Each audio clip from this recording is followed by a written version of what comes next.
It's the Married with Channels podcast. I'm Moose. I'm Jody.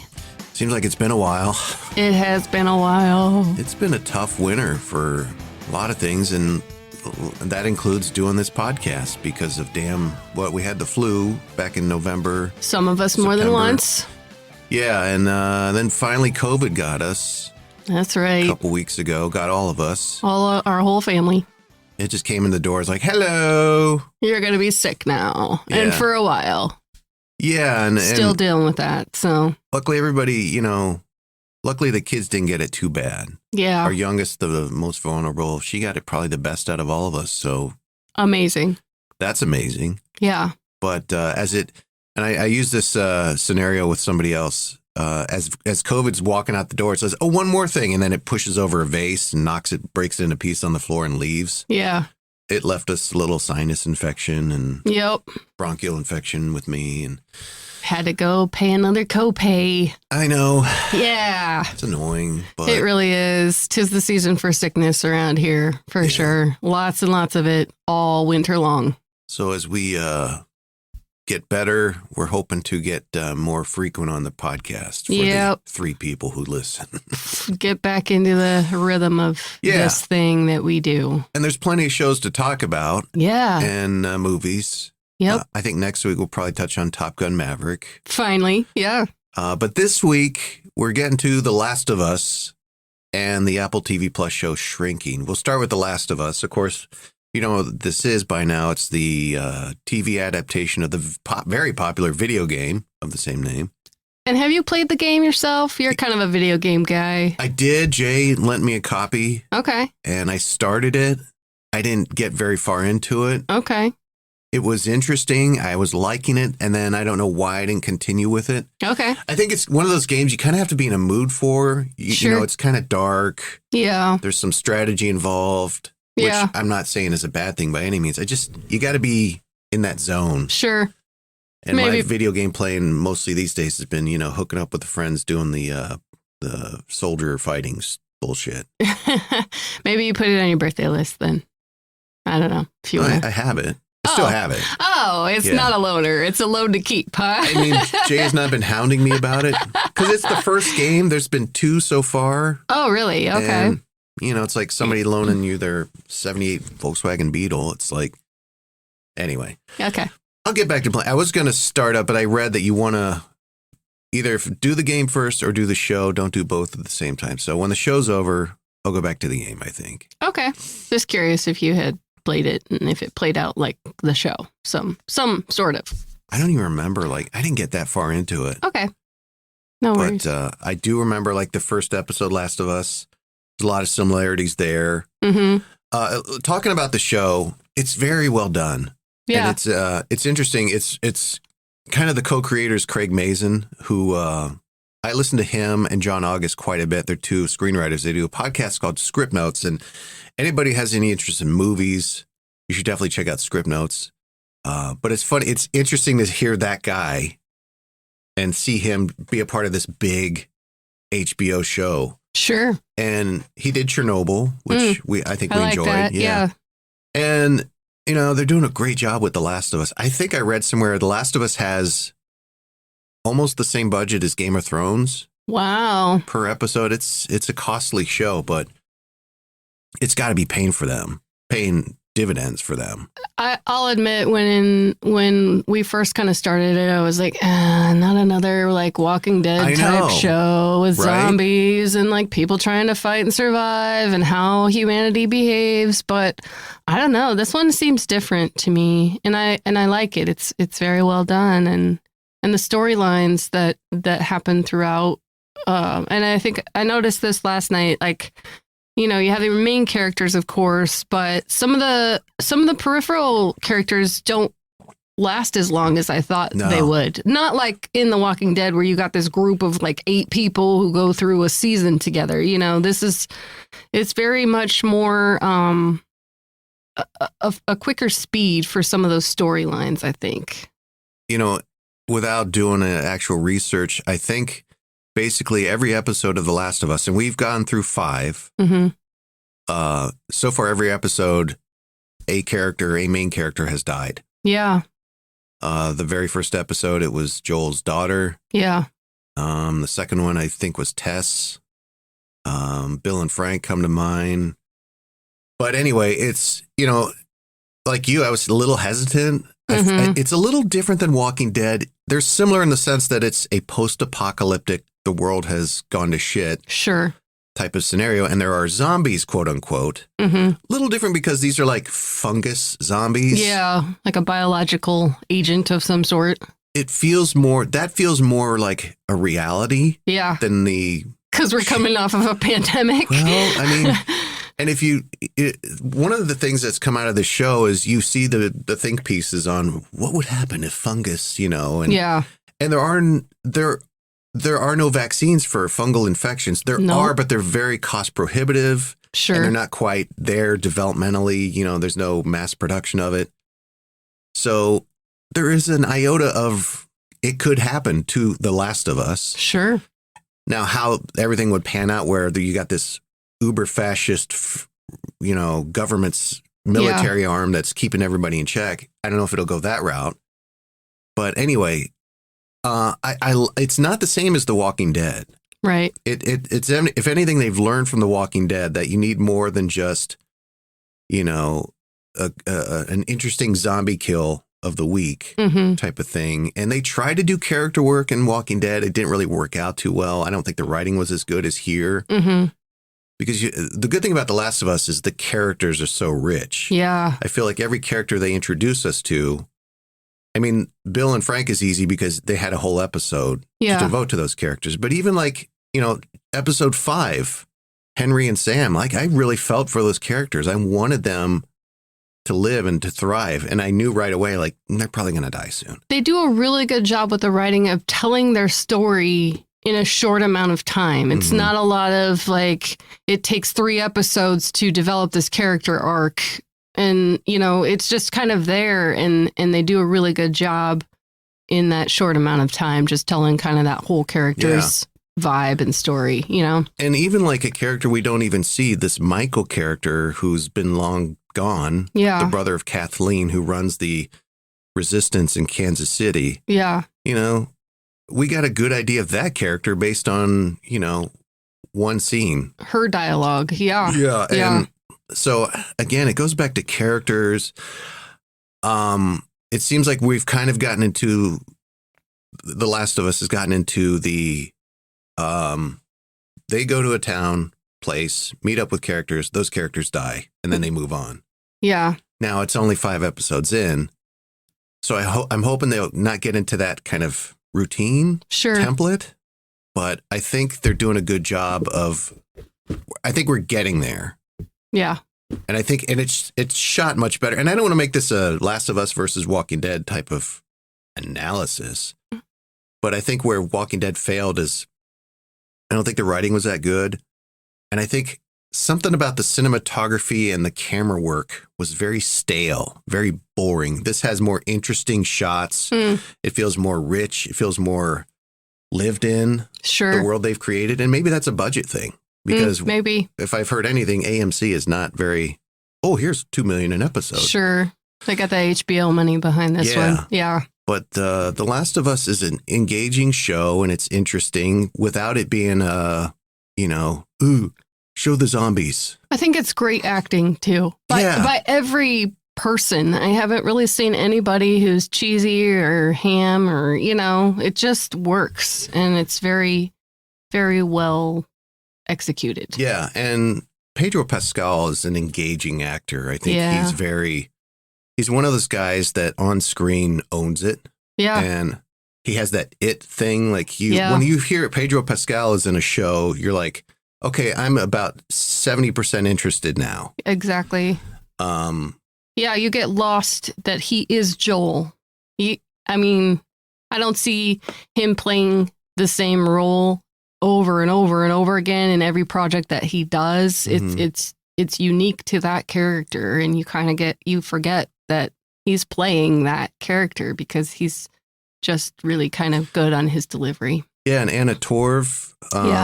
She's a good actress. We watched Fringe for a little bit. Yeah. that show started okay and then not. But she was kind of like a highlight. Oh, and then she was in Mindhunters. Yes, the FBI profiler. Yeah. Yeah. So here's Anna Torv and Pedro Pascal and Bella Ramsey, who plays Ellie. This is from episode 2 towards the end when we find out that Tess isn't going to be around very much longer.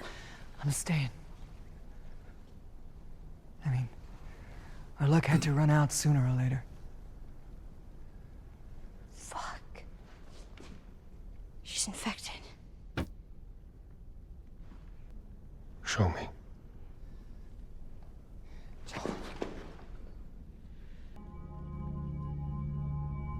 Oops. Right. Take your bandage off. She's asking Ellie to take her bandage off. Joel.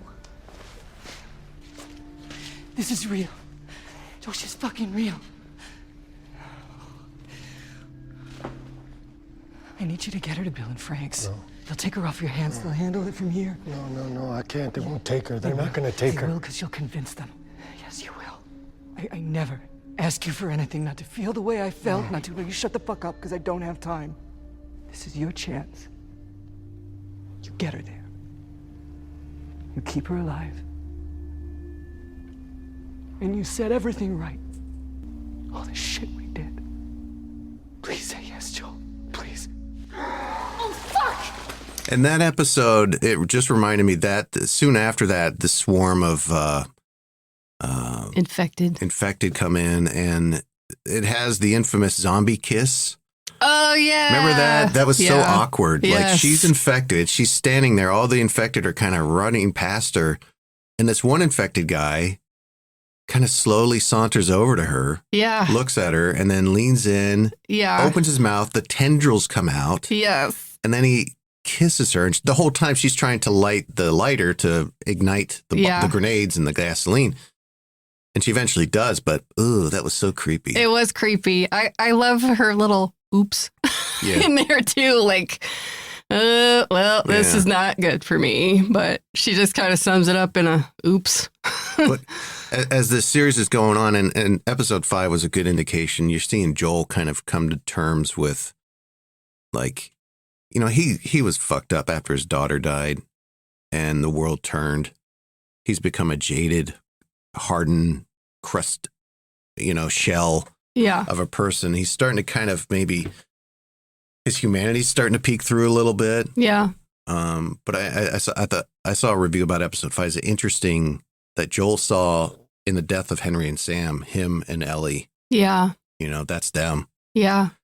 So, but the stakes are a little higher because she could be the key to solving this fungal nightmare that's turned everybody into zombies. But yeah. Last of Us is a good show. Good show. Yeah. Highly recommend it. Yeah, I would say go check it out for shizzle. Not for kids, probably. No. Not even close. No. Moving on. Shrinking.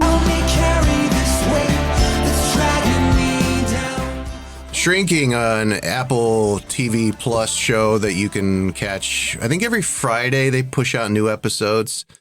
It stars Jason Segel, Harrison Ford. You got Jessica Williams, formerly of The Daily Show. And what's her name from Scrubs? I don't remember her name. I just know that she's married to Bill Lawrence, one of the creators of the show. Krista Miller.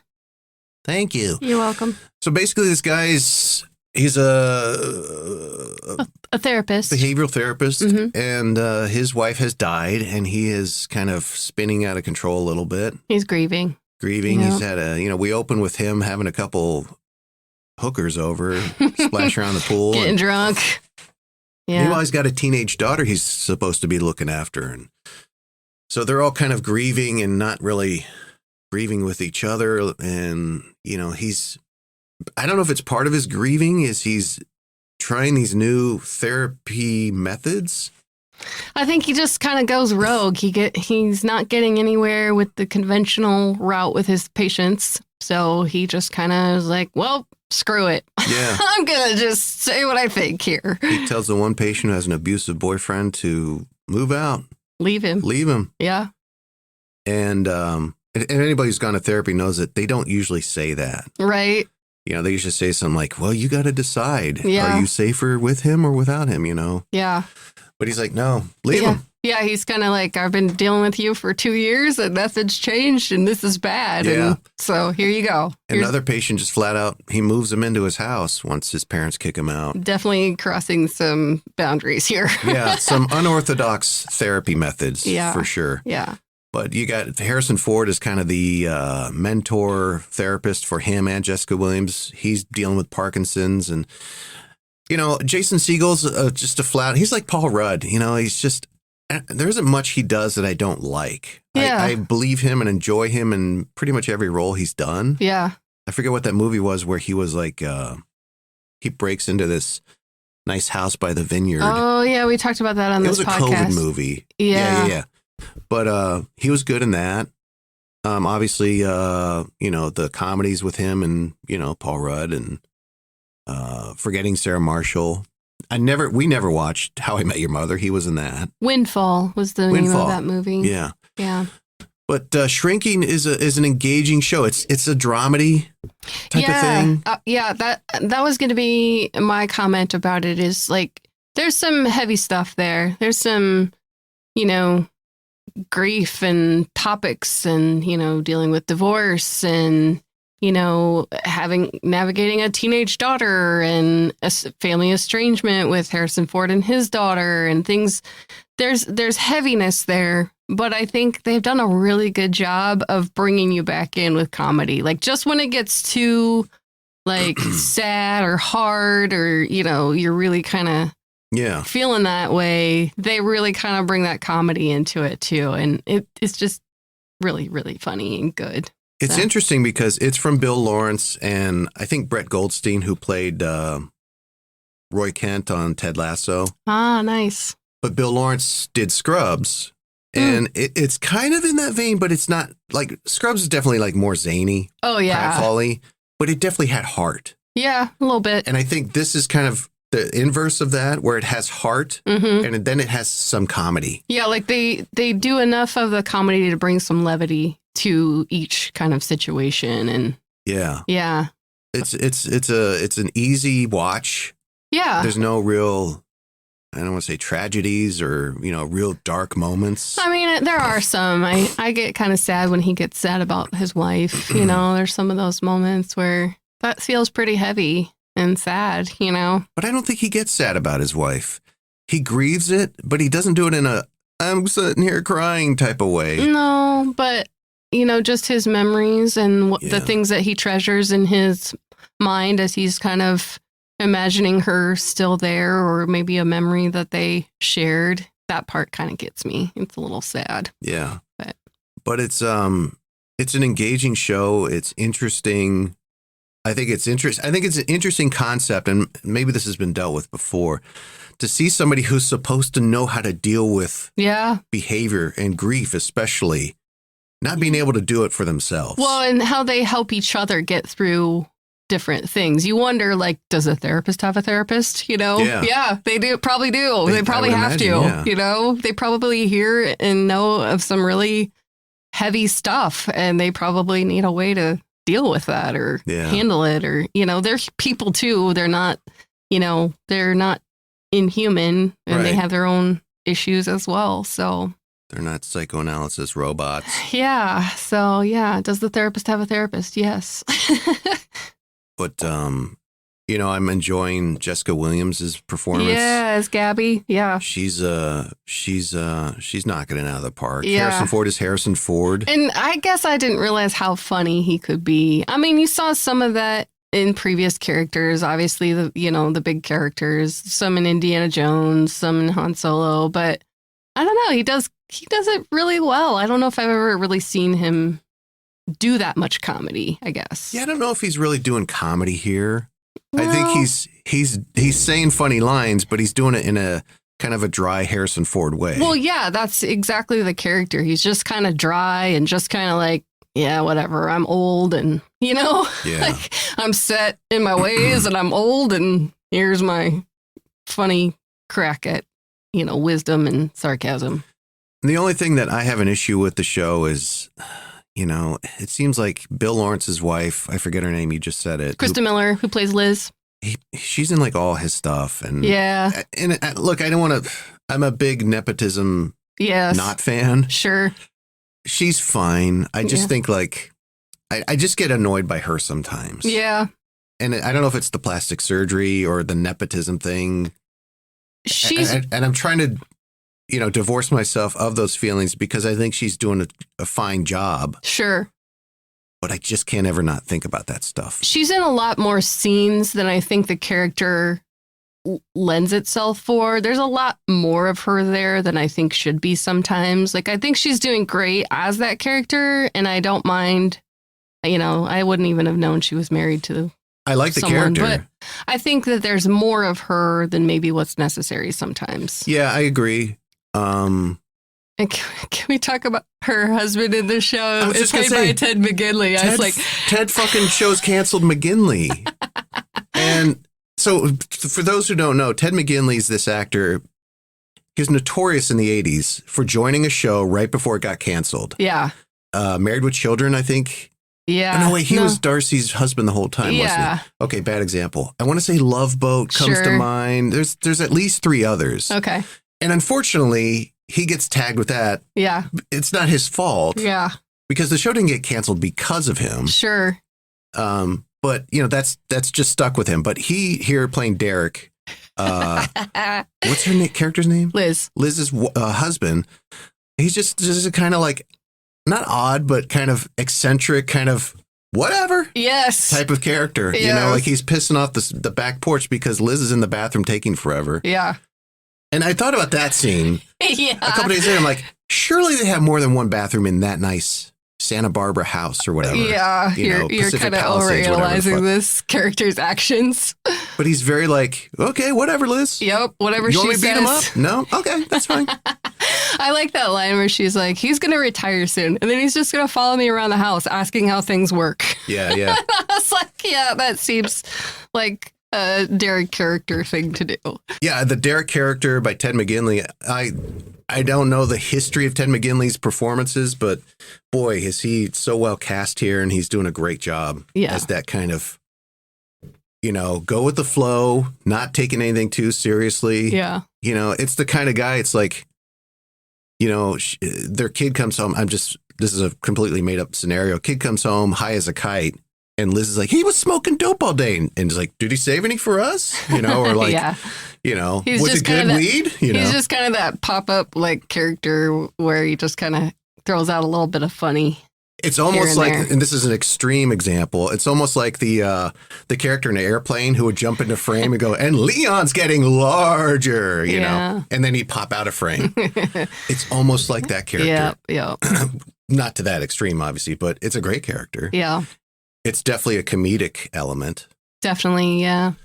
Like, I wonder if we'll have that moment where Derek sits down with one of the main characters and says, you know, when I was your age or when I deal with this situation, you know, it gets kind of deep and doubtful. Yeah. I hope they don't. I think he kind of has his place as kind of, you know, the zany comedy relief there. It's funny, like the first episode, I think it wasn't until the second episode that was like, oh shit, that's Ted McGinley. I know, right? Yeah. But Shrinking on Apple TV Plus, it's a good show. It is a good show. It's a fun show. It's got the heart. It's got some laughter, some great characters, and I don't think you can go wrong with Shrinking. No. I like the dramedy stuff. Yeah. And I think that's a great format because you essentially have everything in one basket. You know, you can address serious issues, but not lose sight of the funny things because it's kind of synonymous with life. You know, there's a lot of bullshit. It's synonymous with your life. This is how you deal with heavy issues. It's humor. It always comes out. Well, it's not that they're dealing with heavy issues with humor. Yeah. But the show is providing some comedic washing. Which is cleansing. What you do to our life, too. I can see why you're drawn to that kind of stuff because that is you. That is what you kind of bring to the table. Or maybe I'm drawn to the show because I'm in a shitload of therapy myself. Who isn't? Right. Yeah. All right. Anything else on Shrinking? No, it's a good show. Check it out. A lot of good characters, a lot of good writing. Absolutely. Good stuff. You should go check it out. And check us out next week when we have us a little bit of Top Gun Maverick. And I'm sure we'll have another show to talk about. Oh, we'll have to check it out. Yeah. This has been the Married with Channels podcast. Again, hopefully everybody's feeling sick. Better. We can get back to like a weekly schedule and deliver what our 2.5 listeners are looking for. Share. Tell your friends. Absolutely. We're on Twitter at Married W Chans with 2 N's. And thanks for listening. We'll see you next time. Until then, I'm Moose. And I'm Jody. We're married and we do a podcast on TV and movies. Bye. Bye.